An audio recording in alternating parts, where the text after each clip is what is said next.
নমস্কার দর্শক বন্ধু।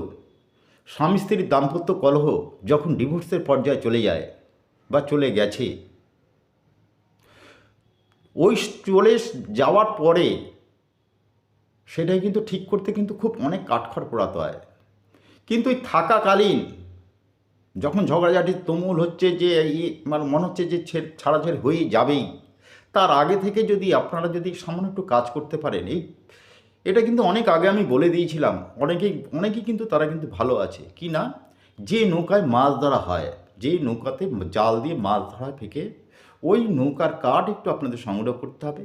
ওই কাঠ সংগ্রহ করে আপনারা কিছুটা আপনাদের বাড়ির চৌহদ্দি যেখানে আছে সেই চৌহদ্দিতে একটু পুঁতে দিতে হবে। যারা ভাড়া বাড়িতে থাকেন সেখানে টবের মধ্যে মাটি দিয়ে পুঁতে দিতে হবে।